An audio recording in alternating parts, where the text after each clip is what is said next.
ക്ഷേത്ര ദർശന വേളയിൽ പുരുഷന്മാർ ഷർട്ട് ധരിക്കാൻ പാടില്ല എന്ന് പറയുന്നതിൻ്റെ കാരണം എന്താണെന്ന് ഒരു ചോദ്യം പലരായി ചോദിച്ചിരിക്കുന്നു.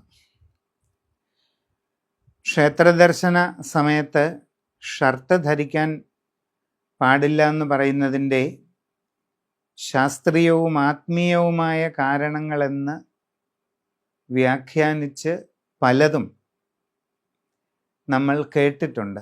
യഥാർത്ഥത്തിൽ എന്താണ് ക്ഷേത്രദർശന സമയത്ത് ഷർട്ട് ഒഴിവായി പോയതിൻ്റെ കാരണം എന്നുള്ളതൊന്ന് നോക്കാം. ഏതൊരു ക്ഷേത്രത്തിലെയും പ്രതിഷ്ഠ എന്ന് പറയുന്നത് ആ ദേശത്തെ ദേശാധിപനായ രാജാവ് എന്നുള്ള സങ്കല്പത്തിലാണ് ചെയ്തിരിക്കുന്നത്. ഇപ്പോൾ ഒരു ദേശത്ത് ഒരു ക്ഷേത്രമുണ്ട്. അവിടുത്തെ ദേവനെ ആ ദേശത്തിൻ്റെ മുഴുവൻ അധിപതിയായ ഭരണാധികാരി അഥവാ രാജാവ് എന്നുള്ള സങ്കല്പത്തിലാണ് വാസ്തവത്തിൽ പ്രതിഷ്ഠ നിർവഹിച്ചിരിക്കുന്നത്.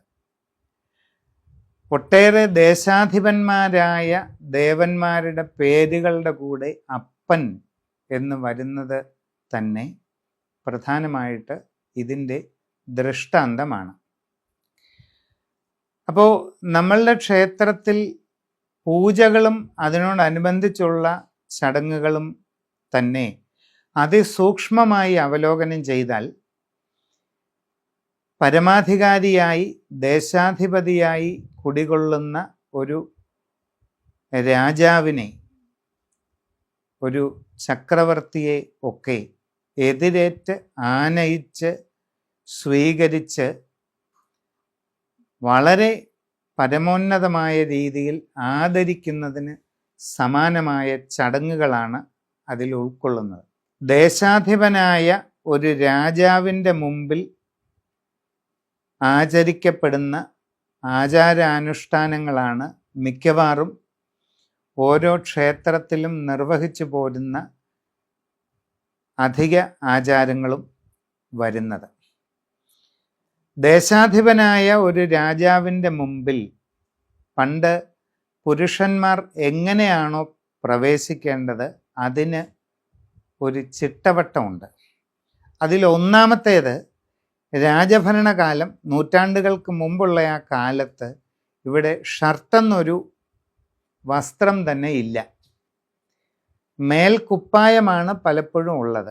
ഉന്നത അധികാരത്തിലുള്ള പടനായകൻ, മന്ത്രി അതുപോലുള്ള സ്ഥാനത്തുള്ളവർക്ക് അരയ്ക്ക് മുകളിലോട്ട് പ്രത്യേക രീതിയിൽ ചുറ്റിക്കെട്ടുന്ന ഒരു കുപ്പായമുണ്ട്.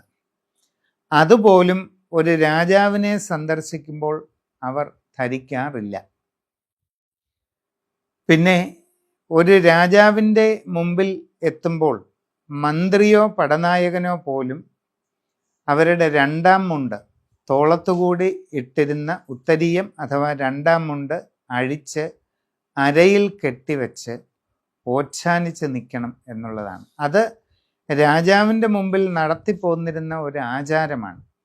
രാജാവിനോടുള്ള ബഹുമാന സൂചകമായി മേൽവസ്ത്രം ധരിക്കാതെ വിനയപൂർവം ശിരസ് കുനിച്ച് നിൽക്കുക എന്നത് ഒരു പ്രത്യേക രീതിയാണ് അന്നത്തെ. അതൊരു കാലഘട്ടത്തിൻ്റെ രീതിയായിട്ട് നമ്മൾ കരുതിയാൽ മതി. ദേശാധിപനായ രാജാവ് എന്നുള്ള സങ്കല്പത്തിൽ പ്രതിഷ്ഠകൾ നിലവിൽ വന്നപ്പോൾ ആ പ്രതിഷ്ഠയുടെ മുമ്പിലും സന്ദർശനം നടത്തുന്ന പുരുഷന്മാർ ഇതേ രീതിയിൽ സന്ദർശനം നടത്തണം എന്നൊരു ചിട്ടവട്ടം അന്ന് നിലവിൽ വന്നു. അന്ന് ഷർട്ട് എന്നൊരു വസ്ത്രം വാസ്തവത്തിൽ ഉണ്ടായിട്ടേ ഇല്ല. ഇതാണ് പുരുഷന്മാർ മേൽവസ്ത്രം ധരിക്കാതെ, ഷർട്ട് ധരിക്കാതെ ക്ഷേത്ര ദർശനം നടത്തണം എന്നുള്ള ഒരു ചിട്ട നിലവിൽ വരാനുള്ള കാരണം. ഇനി സ്ത്രീകൾക്ക് അത് ബാധകമാകാത്തത് എന്തുകൊണ്ടാണെന്ന് പറഞ്ഞാൽ, ആ കാലഘട്ടത്തിൽ രാജാവിൻ്റെ മുമ്പിൽ സ്ത്രീകൾ സന്ദർശനം നടത്തുന്നത് വളരെ വളരെ ചുരുക്കമായിരുന്നു.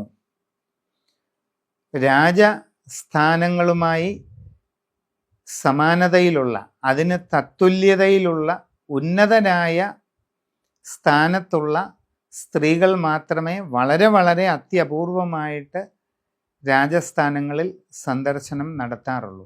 അവർക്ക് അതിൻ്റേതായ ബഹുമതിയോടുകൂടി തന്നെ സന്ദർശനം നടത്താനുള്ള ഒരു അനുവാദം പണ്ട് മുതലേ ഉള്ളതാണ്. അപ്പോൾ പുരുഷന്മാർ ഷർട്ട് ധരിക്കാതെ ക്ഷേത്രത്തിൽ പോകണമെന്ന് ഉള്ള ഒരു ചിട്ട വരുന്നതിൻ്റെ കാരണം ദേശാധിപനായ രാജാവിൻ്റെ മുമ്പിൽ ആ നാട്ടിലെ പുരുഷന്മാർ സന്ദർശനം നടത്തുകയും രാജാവിനെ കണ്ട് ആവലാതി ബോധിപ്പിക്കുകയും ചെയ്യുമ്പോൾ എങ്ങനെ ചെല്ലണമോ അതേ ചിട്ടയിൽ തന്നെയാണ് ഈ ഒരു സംവിധാനവും സൃഷ്ടിച്ചത് എന്നതുകൊണ്ട് മാത്രമാണ്.